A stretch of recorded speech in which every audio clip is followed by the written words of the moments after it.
अपने 12 साल के गुजरात के शासन के दौरान नरेंद्र मोदी की मित्रता कुछ बड़े उद्योगपतियों के साथ थी, जबकि आडवाणी के साथ ये सुविधा नहीं थी। धन की व्यवस्था करने में नरेंद्र मोदी सफल रहे। अब उसके बाद घटनाक्रम धीरे धीरे बदलने लग गया। पूंजीपतियों ने भाजपा के सामने शर्त रख दी कि भाजपा को तभी धन उपलब्ध करवाएंगे जब नरेंद्र मोदी को प्रधानमंत्री पद का उम्मीदवार पार्टी घोषित कर दे। भाजपा को पूंजीपतियों के दबाव के आगे झुकना पड़ा और नरेंद्र मोदी को प्रधानमंत्री पद का उम्मीदवार बनाना पड़ा। आडवाणी नाराज होकर कोप भवन में बैठ गए। उसके बाद धीरे धीरे घटनाक्रम बदला। लोकसभा चुनाव प्रचार के दौरान मुकेश अंबानी ने देश में 22 चैनल खरीद लिए। इन चैनल को ये निर्देश था कि वो दिन रात मोदी का प्रचार करें, उनकी रैलियों के भाषण लाइव टेलीकास्ट करें और समस्त विपक्षी नेता यानी आज के विपक्षी नेताओं पर तंज कसने के लिए कहा गया। मायावती, अखिलेश, केजरीवाल, राहुल गांधी, सोनिया गांधी, लालू समेत तमाम नेताओं पर तंज कसने के लिए कहा गया। मीडिया ने ये काम बखूबी किया भी। तकरीबन 600 वेबसाइटों को मुकेश अंबानी ने खरीद लिया। नरेंद्र मोदी ने 400 रैलियां की थी। इन रैलियों का खर्चा अपने 67 पूंजीपति मित्रों के द्वारा उठाया गया।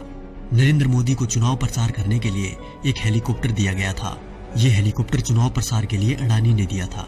जैसे ही परिस्थितियां थोड़ी बदली, देश के प्रधानमंत्री मोदी जी बन गए। अरे मित्रों, मैं तो पीएम बन गया। पीएम बन के कैसा बन गया। ये विक्ट्री मेरी देखो, ये हिस्ट्री मेरी देखो, जैसे मॉडल मेरे गुजरात का। उसके बाद सिलसिला हुआ कर्ज उतारने का। तो सुनिए क्या क्या हुआ। अडानी को ऑस्ट्रेलिया के क्वींसलैंड शहर में खनन के लिए 600 करोड़ का कर्ज नरेंद्र मोदी ने दिलवाया। उनके पिछले 67,000 करोड़ के लोन को माफ कर दिया गया। मुकेश अंबानी को फ्री में 4G स्पेक्ट्रम दिए गए।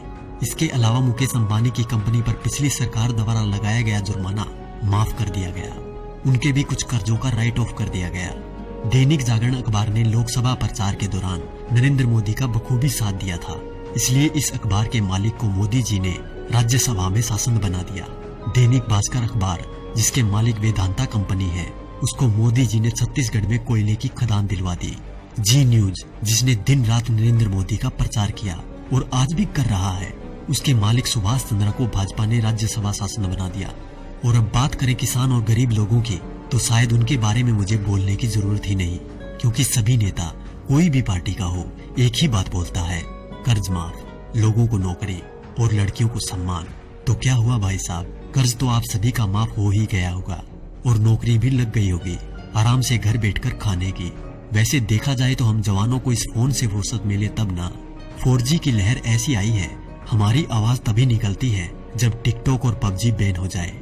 वैसे भी टिकटॉक के बैन होते ही अंबानी ने 5 बिलियन का ऑफर दे दिया टिकटॉक को कि हमें बेच दो, हम खरीद लेंगे। और रही बात PUBG मोबाइल गेम की, तो PUBG बैन होते ही खबर आई कि हम फौजी गेम मैदान में उतार रहे हैं। अच्छी बात है, मेक इन इंडिया होना भी चाहिए, पर शायद अब इस गेम से युवा गलत दिशा में नहीं जाएंगे, क्योंकि इसको गंगा के जल से धोकर लॉन्च किया जाएगा। तो देखा दोस्तों, ये थी खबर। बाकी जो मीडिया दिन रात आपको दिखाता है वो तो सिर्फ उसका प्रचार है। साथियों, ये खबर हर फोन में होनी चाहिए, जिससे कि बीजेपी की इस करतूत का सबको पता चल जाए।